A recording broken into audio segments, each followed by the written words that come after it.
I used to believe the honeymoon was the most beautiful chapter of a woman's life, a soft beginning to forever. But for me, it was the day forever started to crack. My name is Elena, and 3 days after marrying the man I thought was my soulmate, a little girl called my husband Daddy. We were staying at the Azure Coast Resort, white sand, turquoise water, and everything that looked perfect enough to be in a magazine. The kind of place where even the air feels rich with promise. Our first days there were pure bliss. We laughed until our cheeks hurt, watched sunsets from our balcony, and held hands as if we'd never let go. James, my new husband, couldn't stop looking at me. He'd brush my hair behind my ear and whisper, "You're my everything." And I believed him. Every word. On the third morning, I decided to go down to the pool while he stayed back in the suite. He said he had a quick work call, something about a client who wouldn't leave him alone even during our honeymoon. I didn't mind. I trusted him. The pool area was peaceful, filled with laughter and sunshine. I found a quiet spot under a palm umbrella, ordered an iced coffee, and opened my book. Everything felt soft, ordinary, until I heard a little girl giggle nearby. She was maybe 5 or 6 years old, curly brown hair, bright yellow swimsuit, chasing a pink beach ball that bounced across the tiles. It rolled near me, so I picked it up and smiled. "Here you go, sweetheart," I said. "Thank you," she beamed, taking it back. But then she froze. Her tiny face lit up with joy as her eyes focused behind me. She gasped and shouted, loud enough for the whole pool to hear, "Daddy!" I turned instinctively, ready to see some random father walking up. But the man standing there wasn't a stranger. It was James, my husband. For a second, I couldn't even breathe. He stood a few feet away, holding his phone, looking like he'd seen a ghost. The little girl squealed again, "Daddy!" and ran straight into his arms. He caught her automatically, like it was second nature, like he'd done it 1,000 times before. My hands went cold. Every sound around me, the music, the chatter, the splashes, all blurred into a dull, distant hum. The girl wrapped her arms around his neck, giggling. "I missed you," she said. James's face went pale. He looked around, then down at her, whispering something I couldn't hear, and when he finally met my eyes, I saw fear. Real, raw fear. He cleared his throat and said too casually, "Elena, this is, Maya. A friend's kid. Her mom's around somewhere." I tried to smile, but my voice came out uneven. "Oh, she called you Daddy." He laughed nervously. "Yeah, kids get confused sometimes." But the girl tilted her head, frowning. "Daddy, who's she?" My stomach dropped. Every cell in my body screamed that something was very, very wrong. Before I could say anything, a woman appeared, tall, tan, wearing a white wrap dress and oversized sunglasses. She looked like she'd walked straight out of a magazine photo shoot. "Maya," she said sharply, "come here, sweetheart." The little girl looked up at her mother, confused. "But Mommy, that's Daddy." The woman froze for just a fraction of a second before forcing a tight smile. "Come on now, let's not bother them." And just like that, she took Maya's hand and walked away. But as they passed, I heard the little girl whisper, "Why did Daddy pretend not to know me?" My heart stopped. James rubbed the back of his neck, avoiding my eyes. "Elena, don't make this a thing, okay? She's mistaken." "Mistaken?" I asked quietly. "She ran to you like she's done it 100 times, James." People were starting to glance our way, so he muttered, "Let's go upstairs." Back in the suite, the silence was unbearable. He started pacing, speaking too fast. "Elena, please, don't overthink this. Maya's not my kid. Her mom, Lauren, is an old friend. We dated for a short time years ago. I helped her move once. Maybe Maya just remembered me from that." I stared at him. He looked everywhere but at me. "Then why?" I asked slowly.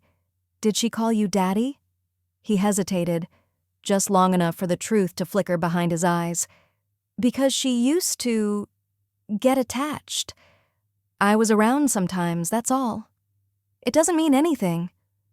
But his voice trembled, and for the first time since I'd met him, I realized how easily he could lie. That night, while he slept beside me, I couldn't close my eyes. The waves outside our window kept crashing against the shore, each one echoing the question I couldn't silence. If she isn't his daughter, then why did he look so afraid? I didn't sleep that night. Every time I closed my eyes, I saw the little girl's face, her smile, her certainty when she called him Daddy.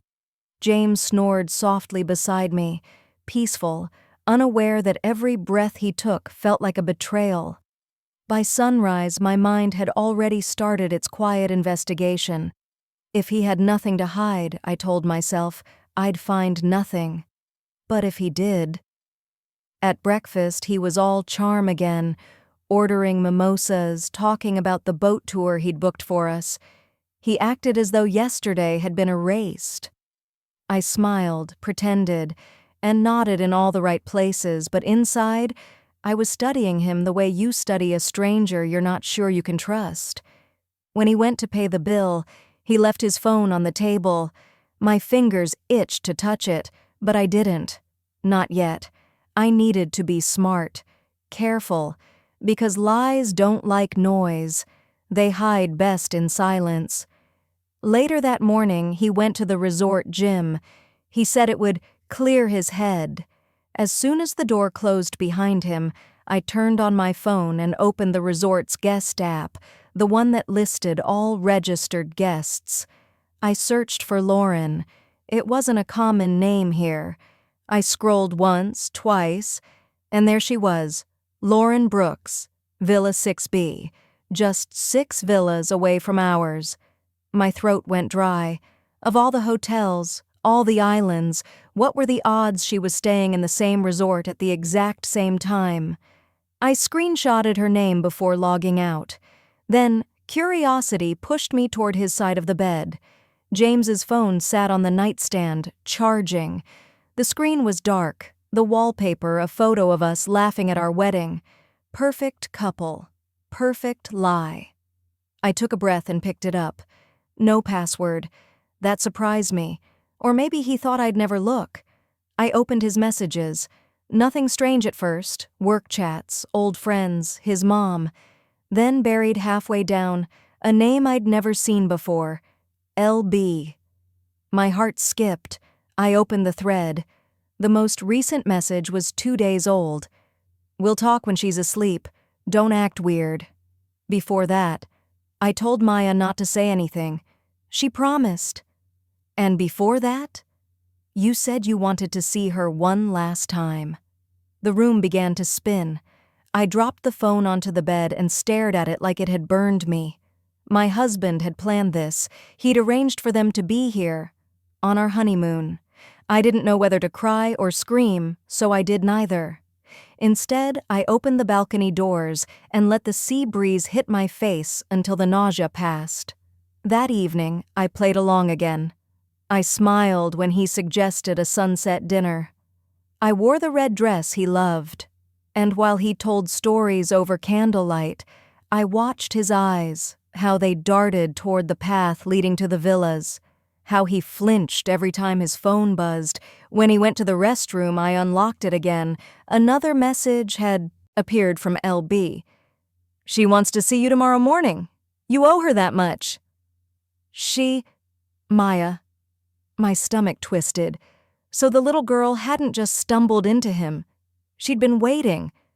When James came back, I asked softly, "How's work? Still busy?" He nodded quickly, too quickly. Yeah, a couple of things to handle tomorrow." He didn't meet my eyes, and I didn't press further because sometimes silence is louder than accusation. At dawn, I followed him. He thought I was asleep, curled under the sheets. I waited until the door clicked shut, then threw on a light sweater and sandals. The hallways were quiet, the early morning air heavy with salt and hibiscus. James walked down the stone path toward the private villas. He didn't look back once. I kept my distance, heart pounding so hard I could feel it in my fingertips. He stopped outside Villa 6B. Lauren was already there, standing on the porch in a robe, her hair damp as if she'd just showered. They didn't speak at first. They just looked at each other. Then she stepped closer, and he pulled her into a hug that lasted too long for any old friends. My chest ached. I couldn't hear their words, only fragments carried by the wind. Didn't expect her to find out. She deserves to know. I told you I'd fix it. I wanted to run, to disappear, but my feet stayed rooted to the ground. Then the door opened and Maya appeared, still in pajamas, rubbing her eyes. When she saw James, she smiled sleepily. "Daddy," she whispered. He crouched down and hugged her. "I missed you too, Princess," he said. Something inside me broke. I left before they could see me. By the time I reached our suite, tears blurred the hallway lights into streaks of gold. I locked myself in the bathroom, sat on the cold tiles, and let everything pour out. All the confusion, the humiliation, the rage. When I finally stood, I saw my reflection in the mirror. My eyes were swollen, but my mind was clear. If he could hide a child from me, he could hide anything. And if he thought I'd stay silent, he'd misjudged the woman he married. I wiped my tears, opened my notebook, and began writing everything down. Times, names, messages, every detail he'd tried to bury. Because secrets have a way of surfacing. And I was done drowning in his. The sun was blinding that morning, too bright for the kind of pain I felt. It was the kind of day meant for lovers, not for a wife who just discovered her honeymoon was built on lies. James came back to the suite just after breakfast. He smelled of salt and sunscreen, like he'd been at the beach. He smiled, that same calm, well-rehearsed smile. "Went for a run," he said. Cleared my head. I nodded, pretending to believe him. Inside, I was already rehearsing my next move. I wasn't going to scream or throw his ring back in his face. I wanted truth, not drama. And for that, I needed someone who had no reason to lie. Lauren. I waited until James left again, said he had to call a client back home. The moment the door clicked, I slipped out, my pulse loud in my ears. Villa 6B wasn't far. My hand trembled when I knocked. She opened the door wearing the same white wrap dress as before. Her hair was pulled up this time, her face softer in the daylight. She looked surprised to see me but not shocked, almost like she'd been expecting it. "Elena," she said quietly, "you shouldn't be here." I met her eyes. "You owe me the truth." She sighed, glancing over her shoulder. "Maya's inside watching cartoons. We can talk by the pool." We sat across from each other, the sound of the waves breaking in the distance. I didn't waste time. "How long have you known James?" 8 years, she said after a pause. "We met when he was still in Boston. He was consulting for my company." My stomach turned. 8 years. That was before I met him. "And Maya?" I whispered. She looked down, twisting her fingers. "She's 6. I felt my heart thud once, hard, as the pieces aligned. "He told me you were married," I said, voice shaking. "That you had a husband who worked overseas." Lauren gave a bitter smile. "I did. But our marriage ended long before Maya was born. James knew that." My breath caught. "You're saying," "Yes," she said simply. "Maya is his daughter." The world tilted. The pool water shimmered and blurred. I had to grip the edge of my chair to stay upright. "He promised me he'd tell you before the wedding," Lauren continued softly. "He said he didn't want to start your marriage with lies. But then the invitations went out, and he said it was too complicated. He thought she'd never find out." I laughed, a hollow, ugly sound. "Too complicated," I repeated. "That's what he calls having a secret child." Lauren's eyes softened. "He loves Maya, you know. He sends money, calls sometimes, but he's terrified of losing control. He built his whole life on image." "I know," I whispered.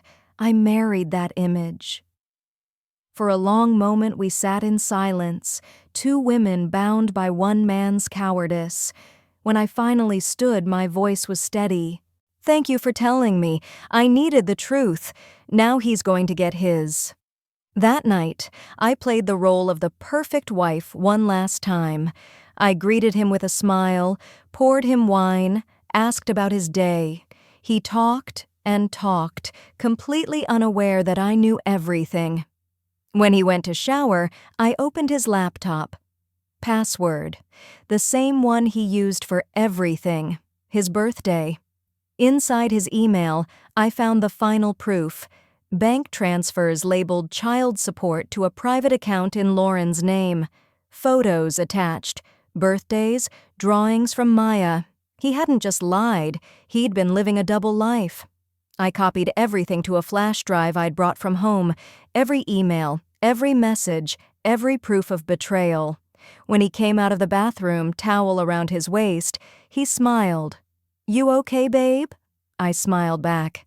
"Never better." Later, when he was asleep, I packed quietly. Not my clothes.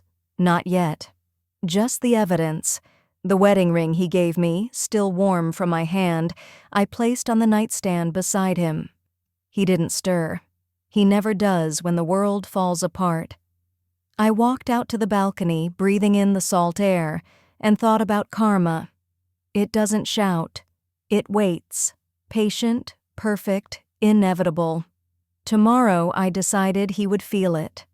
The next morning, I sent an anonymous email from the resort's business center, to his company's partners, to his boss, to his mother, who still thought her son was the golden boy who could do no wrong. The subject line was simple: "Meet James Miller's hidden family." I attached the files, every one of them. Then I booked my flight home. When I walked out of the resort lobby, suitcase in hand, I passed Lauren and Maya.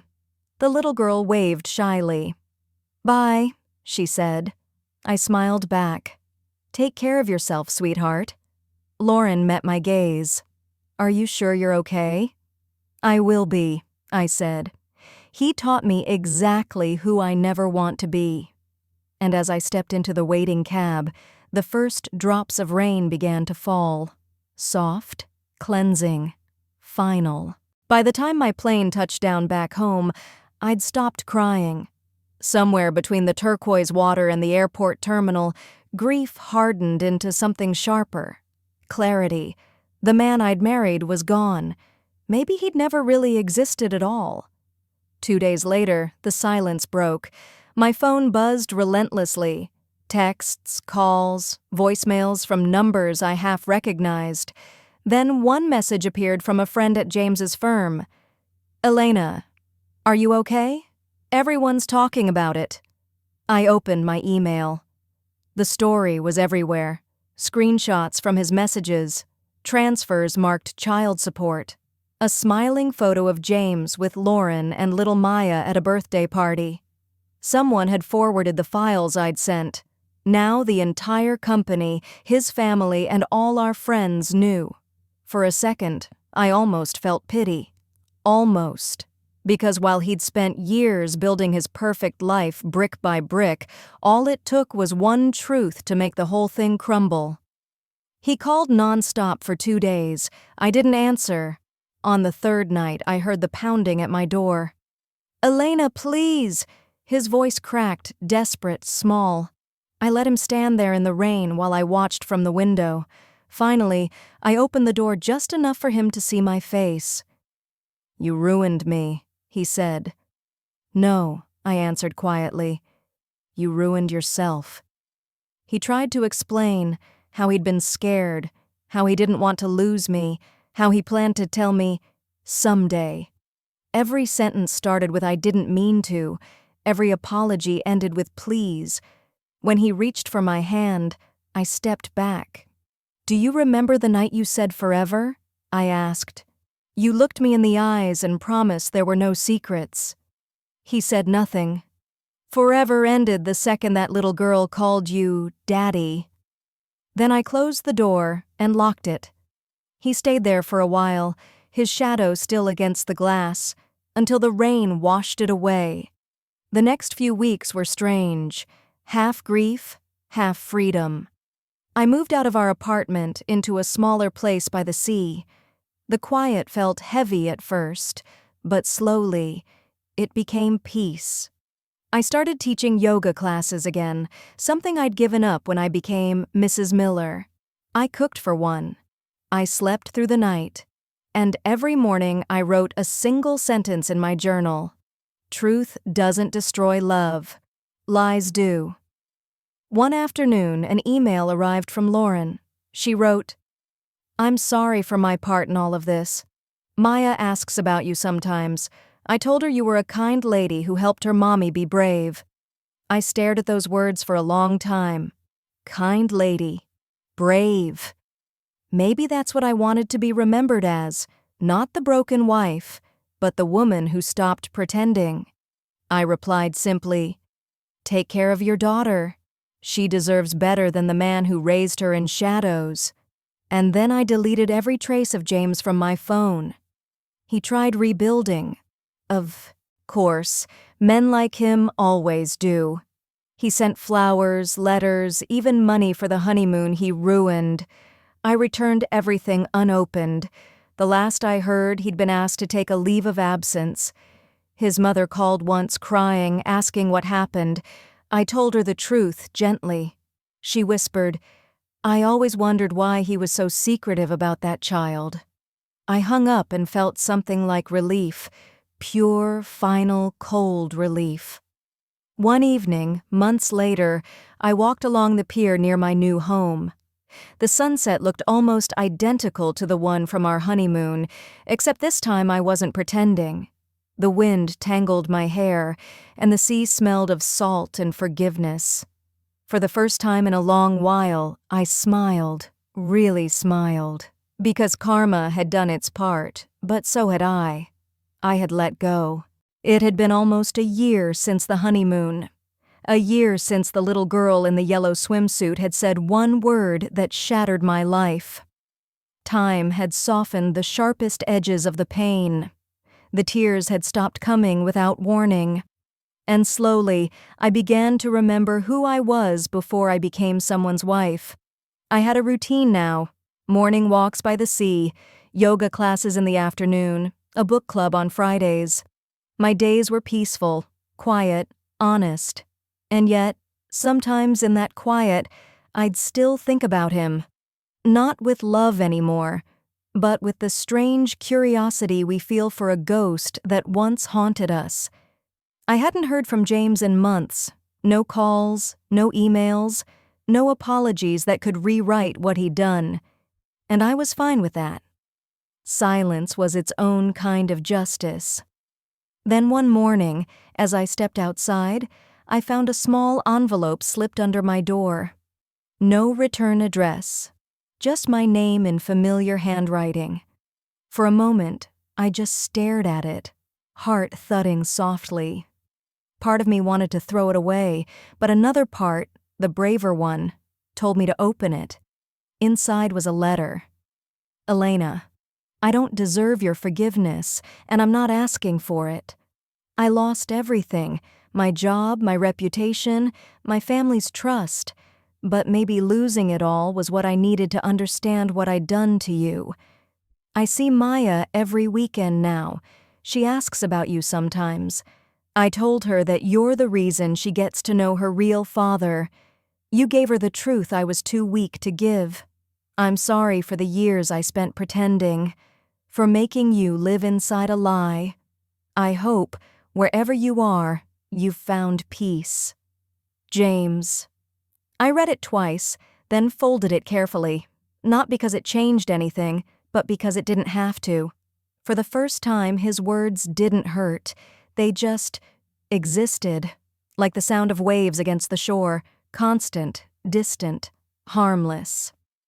That evening, I walked down to the beach with the letter in my hand. The sunset painted the water gold, and the breeze smelled of salt and jasmine. I knelt near the edge where the waves kissed the sand, tore the letter into small pieces, and let them drift into the sea. Each fragment floated for a moment before disappearing beneath the surface. I whispered, "Goodbye, James." It wasn't anger anymore. It wasn't even sorrow. It was freedom. A few days later, I received an email from Lauren. The subject line read, "Thank you." She'd attached a photo of Maya at her school play, standing proudly on stage, holding a paper star. The caption said, "She told the class she wants to be brave, like you." I smiled through tears I didn't expect. Maybe this was karma's gentlest form, not revenge, but redemption. Not watching him fall, but seeing a little girl rise from his mistakes. Sometimes I still walk by the water at dusk. The sky turns the same shade of pink as it did on our honeymoon. And when I see couples holding hands, I don't feel bitterness anymore. Just gratitude, because I once loved, I once lost, and I learned. If there's one thing life has taught me, it's this. When love is built on truth, it doesn't have to be perfect. But when it's built on lies, it's only a matter of time before the sea takes it back. And so that's how my story ends, not with revenge, not with regret, but with peace. Because sometimes the most beautiful thing a broken heart can do is stop pretending it's still broken